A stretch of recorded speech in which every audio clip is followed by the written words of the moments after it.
JEE 1981 का problem है the convex surface of a thin concavo convex lens of glass of refractive index 1.5 has a radius of curvature 20 centimetre. The concave surface has a radius of curvature 60 centimetre. The convex side is silvered and placed on a horizontal surface. ये वाला convex side है जिसका radius of curvature 20 centimetre है और इसको silver कर दिया है और एक हॉरिजॉन्टल सरफेस पे रखा है. फर्स्ट पार्ट में पूछा है कि where should a pin be placed on the optic axis such that its image is formed at the same place. Part B में है if the concave part is filled with water of refractive index 4/3 find the distance through which the pin should be moved so that the image of the pin again coincides with the pin. तो ये बहुत ही अच्छा problem है, काफ़ी conceptual question है. आप इस question को जरूर अटेम्प्ट करिए और खुद से अटेम्प्ट करने के बाद ही इसका सोल्यूशन देखिए. तो देखिए इस क्वेश्चन में क्या हो रहा है. क्वेश्चन में ये हो रहा है कि आप एक ऑब्जेक्ट को इसके ऑप्टिकल एक्सिस पे रखते हैं तो आप देखते हैं कि इसका जो इमेज है वापस उसी पॉइंट पर बन गया. अब इसका इमेज वापस इसी पॉइंट पर बन गया, इसका मतलब क्या है. पहले तो आप ये बताइए कि ये जो पूरा ऑप्टिकल सिस्टम है एक लेंस है जिसके एक सरफेस को आपने सिल्वर्ड कर दिया है, तो ये सिल्वर्ड लेंस हो गया. सिल्वर्ड लेंस का मतलब ये हुआ कि ये जो पूरा ऑप्टिकल सिस्टम है इफेक्टिवली अब एक मिरर की तरह काम करेगा. मिरर की तरह क्यों काम करेगा, सिंपल सा लॉजिक है. यहाँ से जो भी इंसिडेंट रेज आएंगी यहाँ पर तो रिफ्रैक्ट हो जाएंगी, उसके बाद इस सरफेस से रिफ्लेक्ट हो जाएंगी और वापस उसी मीडियम में चली जाएंगी. यानी कि ये जो ऑप्टिकल सिस्टम है अब ये मिरर की तरह काम करेगा. और क्वेश्चन में दे रखा है कि ऑब्जेक्ट अगर आपने यहाँ रखा तो इमेज भी वापस वहीं बन रहा है. इमेज वापस वहीं बन रहा है, इसका मतलब क्या होगा कि पहले इस ऑब्जेक्ट से एक इंसिडेंट रे निकला, यहाँ पर ये कुछ रिफ्रैक्ट होगा. रिफ्रैक्ट होने के बाद वो रे जो है ये इस मिरर पे हिट करेगा. मिरर पे ये रे किस डायरेक्शन में हिट करेगा, मिरर पे ये रे जो है वो अलोंग द नॉर्मल हिट करेगा. अलोंग द नॉर्मल क्यों हिट करना है, क्योंकि इमेज को यहीं बनना है. यानी कि रेज जो है वो अपना पाथ रिट्रेस बैक कर रही है, वापस उसी रास्ते लौट रही हैं. तो रिफ्लेक्शन में वापस उसी रास्ते कोई रे तभी लौट सकता है जब वो अलोंग द नॉर्मल हिट करे. ये एक कर्व्ड सरफेस हो गया जहां पर मान लीजिए कि एक रे हिट कर रहा है और आप ये कह रहे हैं कि रे वापस उसी रास्ते उल्टे पांव लौट गया. तो ये कब हो सकता है, ये तो तभी होगा ना जब direction of incident ray along the normal है. तो उस केस में एंगल ऑफ इंसिडेंस क्या हो जाएगा, जीरो हो जाएगा. तो एंगल ऑफ रिफ्लेक्शन क्या हो जाएगा, वो भी जीरो हो जाएगा. तो कोई भी लाइट रे अगर अपने पाथ को रिट्रेस बैक कर रहा है आफ्टर रिफ्लेक्शन, इसका मतलब इंसिडेंट रे का पाथ जो था वो अलोंग द नॉर्मल था. इसी डायग्राम को हमने यहाँ बड़ा बना लिया है. ऑब्जेक्ट यहाँ पर है, यहाँ से रे निकला, यहाँ पर रिफ्रैक्शन होगा, रिफ्रैक्शन के बाद रे यहाँ पर आया और मिरर पे हिट किया. मिरर पे हिट करने के बाद रिफ्लेक्शन के बाद रेज को वापस उसी डायरेक्शन में लौटना है, क्योंकि जहाँ पर ऑब्जेक्ट है वहीं पर इमेज बनना है. तो इमेज कहाँ बनता है, जहाँ पर रेज लौट करके इंटरसेक्ट कर रही हैं. तो इस केस में ये वाला तो डायरेक्टली जाएगा और वापस आ जाएगा. दूसरा कोई भी आर्बिट्रेरी रे है जो ऐसे आया तो इसको भी वापस वहीं पर आना पड़ेगा. इसका मतलब ये हुआ कि जो मिरर पे रेज हिट कर रही है वो अलोंग द नॉर्मल है. अलोंग द नॉर्मल है, इसका मतलब इस मिरर को, ये जो मिरर यहाँ पर बैठा हुआ है उसको क्या लगेगा, उसको लगेगा कि ये जो रे मेरे पास आ रहा है वो यहाँ से नहीं आ रहा है बल्कि मेरे सेंटर से आ रहा है. कोई रे सेंटर से आता हुआ अपीयर होगा तभी तो वो अलोंग द नॉर्मल डायरेक्शन हुआ ना. आप इस मिरर के पॉइंट ऑफ व्यू से सोचिए, ये जो मिरर है इस मिरर को क्या लगना है कि ये जो रे मुझे आकर के हिट कर रहा है अलोंग द नॉर्मल हिट कर रहा है. यानी कि इस मिरर को ये दिखेगा कि ये जो रे आ रहा है वो कहाँ से आ रहा है, इस सेंटर से आ रहा है. और ये सेंटर क्या है, centre of curvature of this surface of this mirror. यानी कि इस फर्स्ट सरफेस पे रिफ्रैक्शन के बाद रेज कैसे बेंड करेंगी, ऐसे बेंड कर जाएंगी कि इस मिरर को ये अपीयर होगा, ऐसा प्रतीत होगा कि ये रे इस सेंटर से आ रहा है.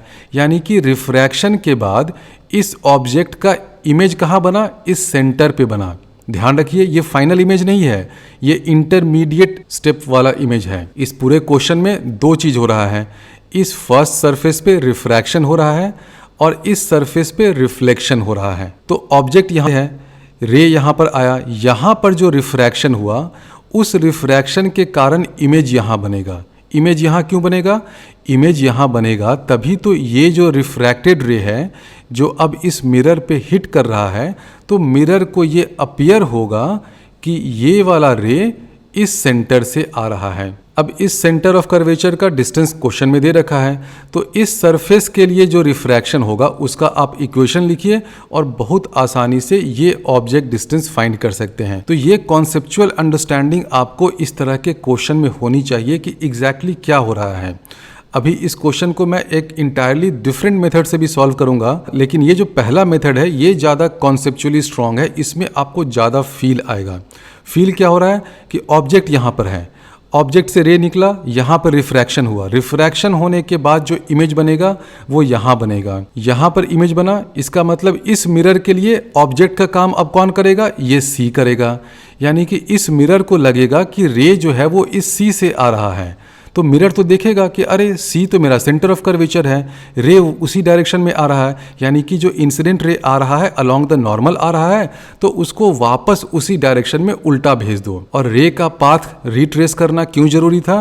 क्योंकि इमेज जो है फाइनल इमेज यहीं पर बनना है। तो अब इस फर्स्ट सरफेस के लिए equation of refraction at this spherical surface, वो जो स्टैंडर्ड इक्वेशन होता है वो आप लिखिए, उससे आप 1 मिनट में ये क्वेश्चन सॉल्व कर सकते हैं।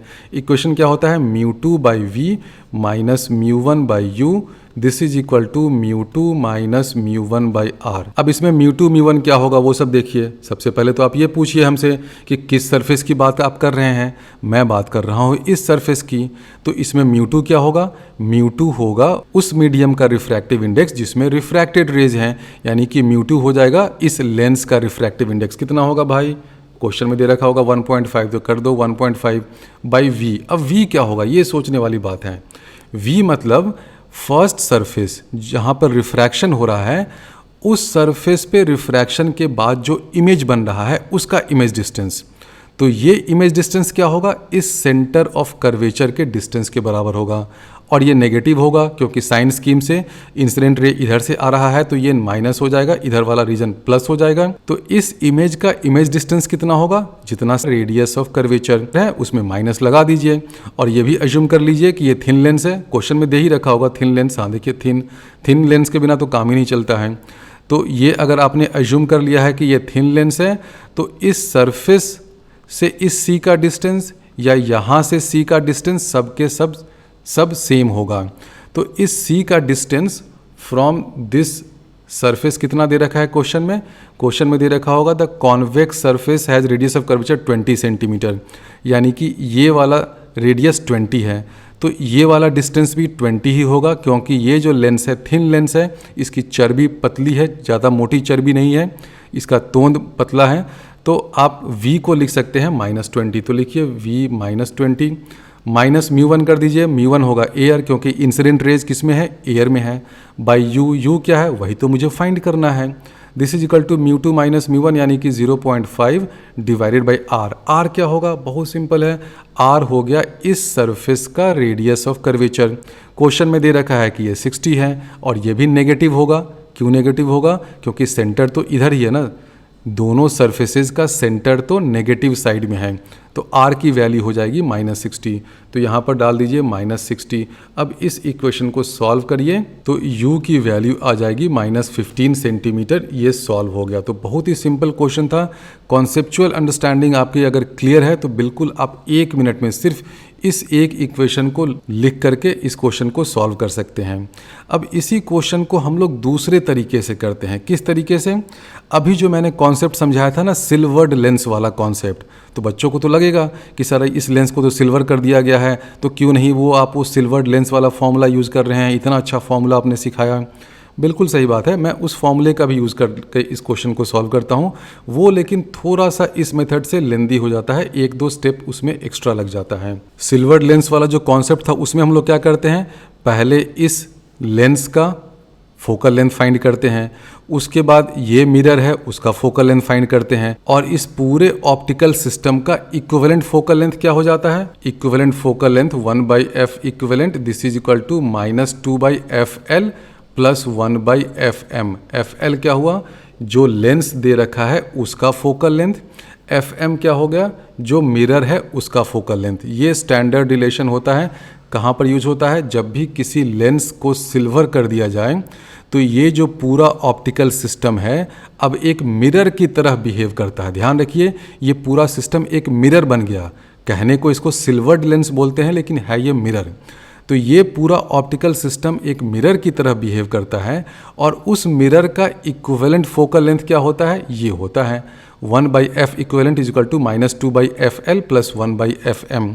तो सबसे पहले आप fl फाइंड करिए, यानी कि फोकल लेंथ ऑफ लेंस। बहुत सिंपल है, कैसे फाइंड करेंगे? ये फॉर्मूला होता है 1/fl is equal to μ2/μ1 - 1 into 1/r1 - 1/r2 जो करते हैं उससे आप बहुत आसानी से फाइंड करेंगे। इस लेंस का μ2 क्या है? 1.5, तो 1.5/1 - 1 करिएगा तो यहाँ पर आ जाएगा 0.5 इंटू कर दीजिए 1/r1 - 1/r2। 1/r1 क्या होगा?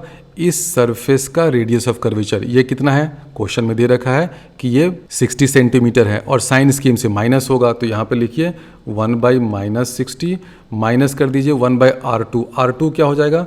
इस सरफेस का रेडियस ऑफ कर्वेचर। क्वेश्चन में दे रखा है कि ये 20 सेंटीमीटर है और साइन स्कीम से ये भी माइनस होगा, तो इसको कर दीजिए -20। अब इसको आप सॉल्व कर दीजिए, ये 1/-60 प्लस 1/20 हो जाएगा। ये सब सॉल्व करिएगा तो 1/fl की वैल्यू आपको मिल जाएगी 1/fl is equal to 1/60 exact. और 1/fm क्या होगा? fm मतलब focal length of this mirror. अब इस मिरर का जो सरफेस है उसका रेडियस ऑफ कर्वेचर कितना है? 20 सेंटीमीटर। तो फोकल लेंथ कितना होता है? फोकल लेंथ होता है रेडियस ऑफ कर्वेचर का आधा। और साइन स्कीम से हम लोग देख रहे हैं कि फोकल लेंथ नेगेटिव होगा क्योंकि रेडियस ऑफ कर्वेचर नेगेटिव है, सेंटर यहाँ पर है। तो 1/fm कितना हो जाएगा? -1/10। -1/10 क्यों हुआ? इस सरफेस का रेडियस ऑफ कर्वेचर है -20, माइनस इसलिए क्योंकि सेंटर यहाँ पे है। तो फोकल लेंथ जो है वो रेडियस ऑफ कर्वेचर का आधा होता है। तो फोकल लेंथ हो गया -10 सेंटीमीटर, यानी कि 1/fm इज इक्वल टू हो गया -1/10। तो अब आप इस दोनों वैल्यू का इसमें यूज कर लीजिए तो आपको क्या मिल जाएगा? इस पूरे सिस्टम का इक्विवेलेंट फोकल लेंथ।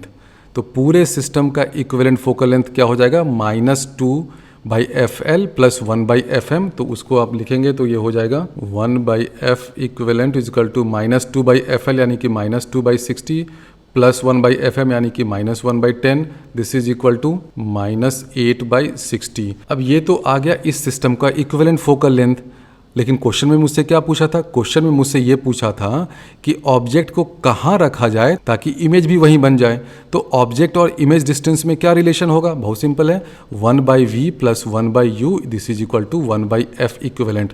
ध्यान रखिए इसमें यहाँ पर प्लस 1/u लेंगे। मैंने पहले भी समझाया था प्लस क्यों लेंगे, क्योंकि ये पूरा जो सिस्टम है ना अब ये मिरर की तरह बिहेव कर रहा है। अब ये लेंस नहीं रहा। लेंस में लगता है ना 1/v minus 1/u equal to 1/f। अब ये जो सिस्टम है ये तो मिरर बन गया, तो यहाँ पर आपको प्लस लेना पड़ेगा। तो u और v इस क्वेश्चन में दोनों को इक्वल होना है, तो आप v की जगह u लिख दीजिए तो ये हो जाएगा 1/u प्लस 1/u यानी कि 2/u। 2/u is equal to 1/f equivalent यानी कि -8/60। This implies u is equal to, इसको आप सॉल्व करिएगा तो ये आ जाएगा -15 सेंटीमीटर। एग्जैक्टली वही आंसर आ गया जो हमने पिछले मेथड से फाइंड किया था। दोनों मेथड इंटायरली डिफरेंट है लेकिन देखिए आंसर एग्जैक्टली सेम आ गया, आना ही है ना। अब पार्ट बी सॉल्व करते हैं। ये पार्ट थोड़ा सा और इंटरेस्टिंग है।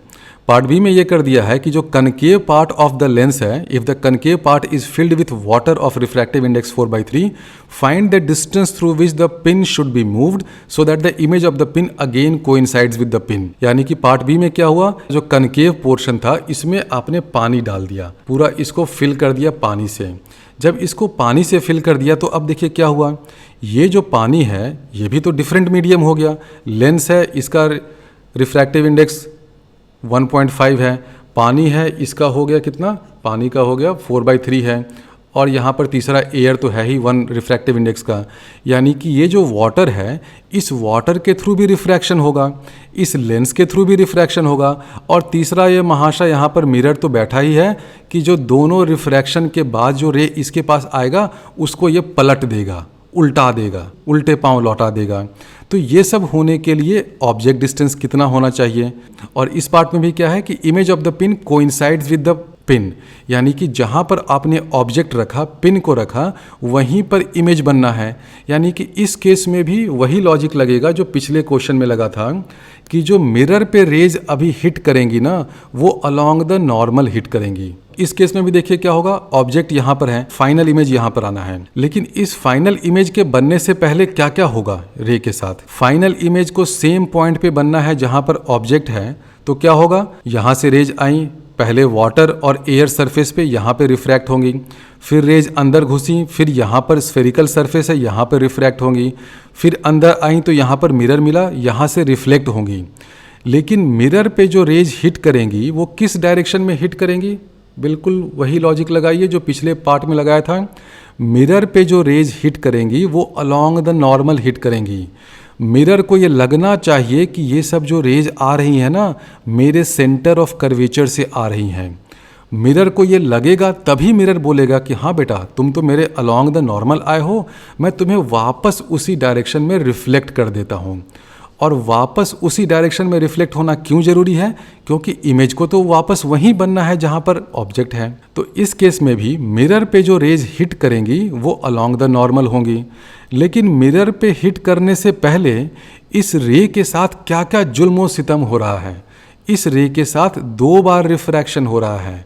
पहली बार तो एयर और वाटर इंटरफेस पे रिफ्रैक्शन हुआ, और दूसरी बार इस स्फेरिकल सरफेस पे रिफ्रैक्शन हुआ। तो अब हम लोग बारी बारी से फाइंड करते हैं कि दोनों रिफ्रैक्शन के कारण इस रेज के साथ क्या क्या हो रहा है। रेज के साथ क्या क्या हो रहा है, या आप इसको ऐसे कहिए कि हर सरफेस पे रिफ्रैक्शन के बाद इमेज कहाँ बन रहा है, क्योंकि जहाँ पर इमेज बनता है रेज फिर अपीयर हो जाती हैं कि वहीं से आ रही हैं। तो हम लोग मान लेते हैं कि इस सेकेंड पार्ट में ऑब्जेक्ट को आपने h हाइट पे रखा है, h height from the surface of water. अब पहला रिफ्रैक्शन कहाँ पर होगा, एयर और वाटर के सरफेस पे होगा, और ये सरफेस क्या है, प्लेन सरफेस है। तो जो पहला रिफ्रैक्शन हो रहा है वो है refraction at a plane surface. इस सरफेस के ऊपर में है एयर, नीचे में क्या है, वाटर, और ऑब्जेक्ट कहाँ रखा हुआ है, ऑब्जेक्ट रखा हुआ है एयर में। तो रिफ्रैक्शन के बाद ये जो ऑब्जेक्ट है वो कहाँ अपीयर होगा, इस ऑब्जेक्ट का इमेज कहाँ बनेगा। आप चाहें तो वो लंबा इक्वेशन लिखिए, μ2/v minus μ1/u is equal to 0 करिए। ये क्या है, प्लेन सरफेस है। आप चाहें तो ये इक्वेशन लिखिए, या आपको अगर वो मछली और बिल्ली वाला फ़ोटो याद है ना, तो हमेशा उस फोटो को याद रखिए। मछली होती है पानी में, मछली जल की रानी है, कहाँ गया, मान लीजिए ये मछली है। तो मछली जब बिल्ली को देखती है तो बिल्ली उसे ऊपर दिखता है। हमेशा ध्यान रखिए कि अगर ऑब्जेक्ट रेयरर मीडियम में है, यहाँ पे देखिए एयर रेयरर मीडियम है, ऑब्जेक्ट अगर रेयरर मीडियम में है तो उसका इमेज थोड़ा सा दूर बन जाता है, ऊपर बन जाता है, या उसका डिस्टेंस बढ़ जाता है। सिंपल फंडा है याद रखने का, मछली और बिल्ली, या मछली या चिड़िया। मछली है पानी में, तो मछली अगर बिल्ली को देखेगी तो बिल्ली दूर दिखेगा, लेकिन बिल्ली अगर मछली को देखेगी तो मछली उसे पास दिखेगा। तो कॉन्सेप्ट यही होता है कि ऑब्जेक्ट अगर रेयरर मीडियम में रखा हुआ है तो इमेज जो है वो थोड़ा सा पीछे बनता है, दूर बनता है। कितना दूर बनेगा, जो इन दोनों मीडियम के रिफ्रैक्टिव इंडेक्स का रेशियो हो। तो अगर आपने ऑब्जेक्ट को रखा है h हाइट पे, तो इस सरफेस पे, किस सरफेस पे, ये जो एयर और वाटर के बीच का सरफेस है जो कि प्लेन सरफेस है, इस सरफेस पे रिफ्रैक्शन के कारण इमेज कहाँ बनेगा, ऑब्वियसली 4/3 टाइम्स h पे बनेगा, बनना ही है। और ध्यान रखिए ये इंटरमीडिएट स्टेप वाला इमेज है, ये फाइनल इमेज नहीं है। अभी इसके साथ और भी बहुत कुछ होने वाला है, एक और इसका इमेज बनेगा। तो ऑब्जेक्ट यहाँ पर है, फाइनल इमेज यहाँ पर है, लेकिन बीच में क्योंकि 2 सरफेस आ गया, ये प्लेन सरफेस और ये कर्व्ड सरफेस, तो अभी 2 बार इमेज, इंटरमीडिएट स्टेप वाला इमेज बनेगा। प्लेन सरफेस पे जो रिफ्रैक्शन हुआ उसके कारण इमेज बनेगा 4/3 h डिस्टेंस पे, इस प्लेन सरफेस के ऊपर। h है डिस्टेंस। अभी जब हम लोग इसमें साइन स्कीम लगाएंगे तो माइनस लगा देंगे, क्योंकि इंसिडेंट रे इधर से आ रहा है तो ये नेगेटिव हो जाएगा, ये पॉजिटिव हो जाएगा। अब आते हैं सेकेंड सरफेस पे, ये वाला सरफेस। सेकेंड सरफेस पे क्या गुल खिल रहा है, इस पे भी रिफ्रैक्शन हो रहा है। इस रिफ्रैक्शन के लिए ऑब्जेक्ट का काम कौन करेगा, ये करेगा 4/3 h। ध्यान रखिए इस सरफेस पे जो रिफ्रैक्शन होगा उसके लिए ऑब्जेक्ट का काम ये वाला चीज करेगा, ये ओरिजिनल ऑब्जेक्ट नहीं करेगा। क्यों नहीं करेगा? क्योंकि एक बार तो रिफ्रैक्शन हो गया ना, यहाँ पर एक बार रिफ्रैक्शन हो गया, इसलिए जब सेकेंड सरफेस स्फेरिकल सरफेस पे रिफ्रैक्शन की बारी आएगी तो उसका जो इक्वेशन लिखेंगे μ2 by v minus μ1 by u, this is equal to μ2 minus μ1 by r. ये जब हम लोग लिखने जाएंगे तो यहाँ पर ऑब्जेक्ट का काम कौन करेगा? ये करेगा 4/3h। ऑब्जेक्ट अब ये ओरिजिनल h वाला नहीं करेगा, क्योंकि इस सरफेस पे रिफ्रैक्शन हुआ तो इमेज थोड़ा सा ऊपर बन गया तो 4/3h हो गया। और v का काम कौन करेगा? v हो गया कहाँ पर इमेज बनना है, तो इमेज तो इस सेंटर ऑफ कर्वेचर पे बनना है, क्योंकि सेंटर ऑफ कर्वेचर पे इमेज बनेगा तभी तो अगले स्टेज में जब मिरर पे रिफ्लेक्शन होगा तो मिरर को ये लगेगा कि ये जो रे इंसिडेंट हो रहा है मुझ पे वो सेंटर ऑफ कर्वेचर से आ रहा है। तो इस इक्वेशन में ध्यान से देख लीजिए, v जो हो जाएगा वो सेंटर ऑफ कर्वेचर का पोजीशन हो जाएगा। और μ2 μ1 क्या होगा? ये तो बहुत सिंपल है, μ2 होता है उस मीडियम का रिफ्रैक्टिव इंडेक्स जिसमें रिफ्रैक्टेड रेज हैं, तो μ2 हो गया इस ग्लास का रिफ्रैक्टिव इंडेक्स कितना है भाई? μ2 है 1.5, तो इसको लिखिए 1.5। v कितना होगा? सेंटर ऑफ कर्वेचर का डिस्टेंस कितना है? 20, और -20 कर दीजिए साइन स्कीम से। माइनस μ1 क्या होगा? ये ध्यान में रखिए, μ1 क्या होता है? μ1 होता है उस मीडियम का रिफ्रैक्टिव इंडेक्स जिसमें इंसिडेंट रेज हैं, और जब इस सरफेस पे रिफ्रैक्शन की बात हो रही है इस सरफेस पे, तो इंसिडेंट रे कहाँ पर है? वाटर में है, तो यहाँ पर μ1 हम लोग देंगे वाटर का रिफ्रैक्टिव इंडेक्स। ये कभी मत गलती से लिख दीजिएगा कि जहाँ पर ऑब्जेक्ट है उस मीडियम का रिफ्रैक्टिव इंडेक्स हम लोग μ1 लेंगे, ये नहीं होता है। जिस मीडियम में इंसिडेंट रेज हैं फॉर दैट पर्टिकुलर रिफ्रैक्शन, उस मीडियम का रिफ्रैक्टिव इंडेक्स μ1 होता है। तो μ1 क्या हो जाएगा? वाटर का कितना है भाई? 4/3। u कितना हो जाएगा? u हो जाएगा 4/3h। ये क्यों होगा? क्योंकि इस सरफेस पे जब रिफ्रैक्शन हो रहा है तो ऑब्जेक्ट का काम कौन कर रहा है? ये वाला 4/3h कर रहा है, तो u की जगह डाल दीजिए -4/3h। माइनस इसलिए क्योंकि साइन स्कीम से सब कुछ नेगेटिव में है। This is equal to μ2 minus μ1 कर दीजिए, यानी कि 1.5 माइनस 4/3 डिवाइडेड बाई r कितना हो जाएगा? r की वैल्यू हो जाएगी इस सरफेस का रेडियस ऑफ कर्वेचर जो -60 के बराबर है। तो ये एक सिंपल इक्वेशन आ गया। इस इक्वेशन को सॉल्व कर लीजिए, इसको सॉल्व करना बहुत आसान है। इसको आप उठा करके उधर ले जाइएगा तो ये हो जाएगा 1.5/20। आप इसको 4.5/60 लिख दीजिए, क्योंकि इसके डिनोमिनेटर में 60 है। और ये देखिए कितना अच्छा मैंने लिखा है, ये 4/3 और ये 4/3 कैंसिल हो गया, ये माइनस और ये माइनस कैंसिल हो गया। तो इस इक्वेशन को जब सिंप्लीफाई करेंगे तो यहाँ आ जाएगा 1/h, इधर हो जाएगा 1.5 माइनस 4/3 बाई -60 प्लस हो जाएगा 4.5/60। इसको सॉल्व करिएगा तो h की वैल्यू आ जाएगी 180/13 सेंटीमीटर। तो ये हो गया कि ऑब्जेक्ट को यहाँ पर रखना है 180/13 सेंटीमीटर में। क्वेश्चन में आपसे पूछा है कि उसको कितना मूव करना है, तो पहले वाले केस में हमने 15 सेंटीमीटर पे रखा था, इस वाले में इतने पे रखना है, तो 15 माइनस दिस कर दीजिए। इसकी वैल्यू कुछ 13.84 सेंटीमीटर आती है, तो 15 माइनस 13.84 सेंटीमीटर उतना आपको ऑब्जेक्ट को मूव करना पड़ेगा, so that image of the pin coincides with the pin. तो ये हो गया इस क्वेश्चन को सॉल्व करने का आसान सुंदर तरीका, फर्स्ट मेथड।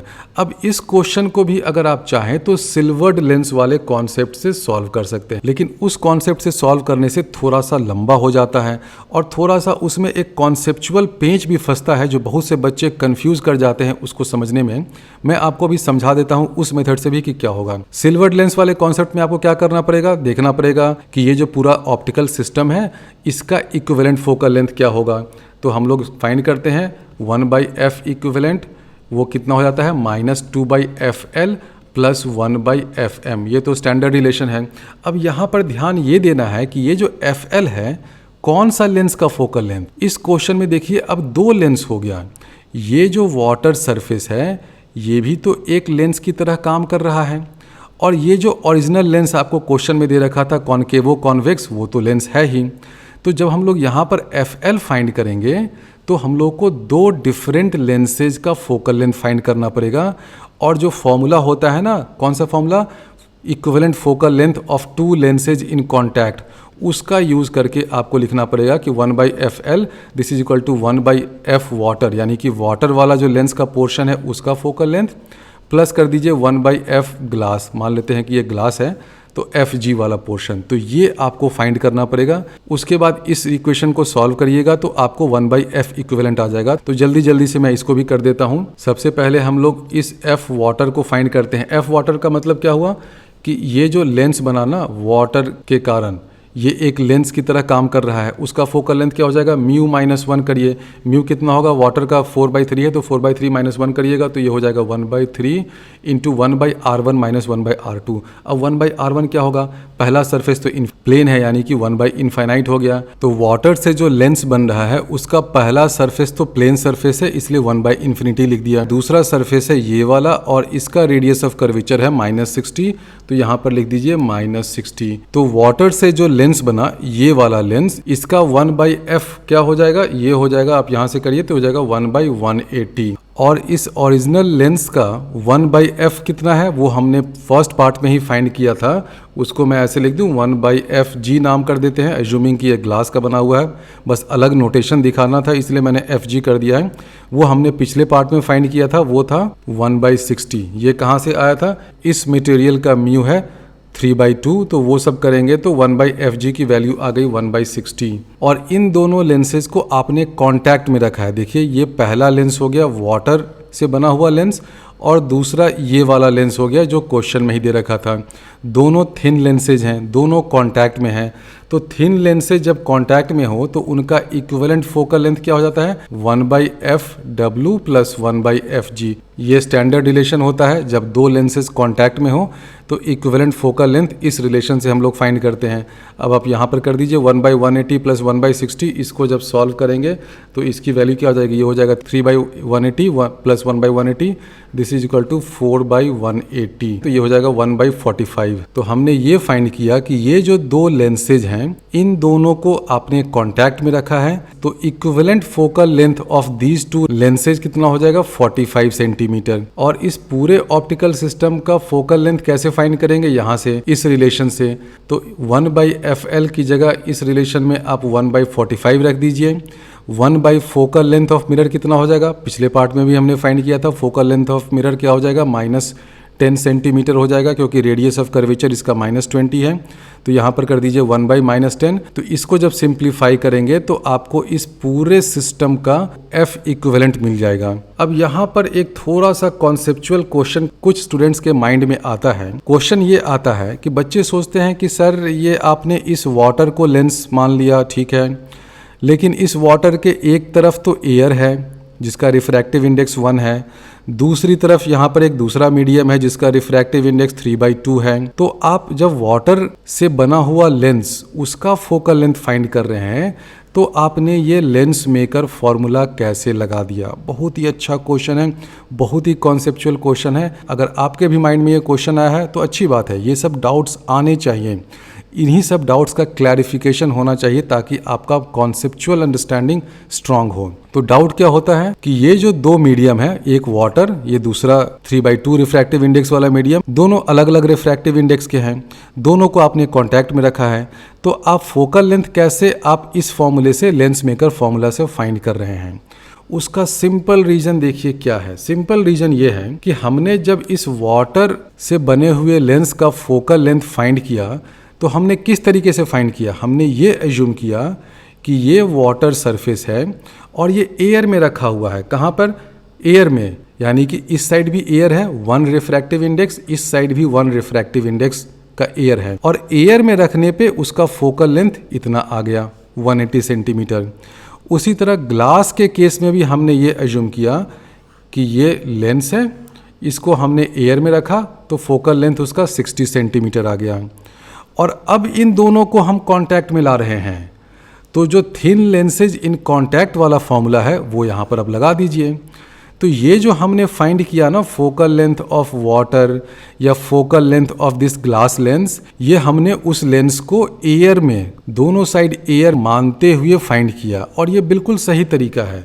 सही तरीका इसलिए है कि देखिए जब हम लोग थिन लेंसेज इन कांटेक्ट वाला चैप्टर पढ़ रहे थे तो वहाँ क्या दिखाया था कि लो भाई ये एक लेंस है, इसका फोकल लेंथ f1 है, लो एक दूसरा लेंस है, इसका फोकल लेंथ f2 है, और दोनों को हमने कांटेक्ट कर दिया तो 1/f इक्विवेलेंट क्या हो जाता है, this is equal to 1/f1 plus 1/f2, ऐसे होता था।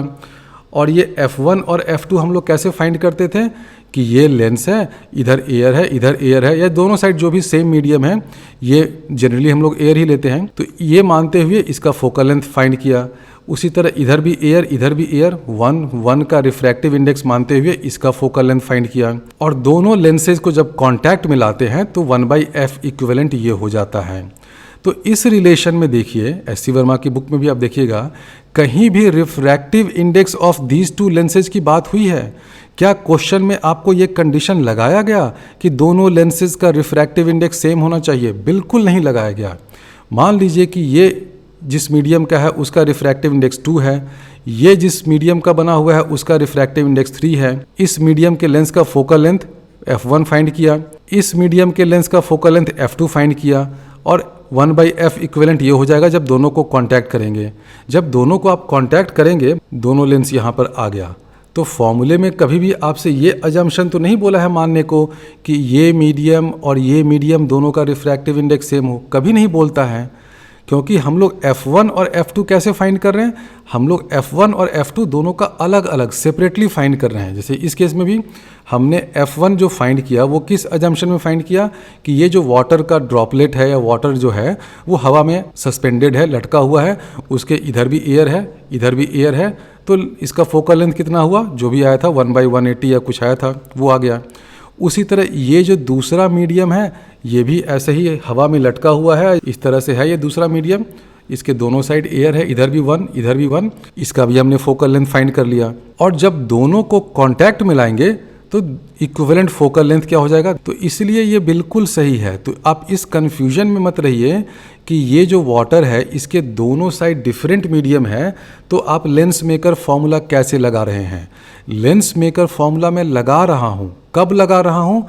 ये मानते हुए कि ये वाटर हवा में लटका हुआ है और दोनों साइड हवा है, तो आप लेंस मेकर फॉर्मूला लगा सकते हैं।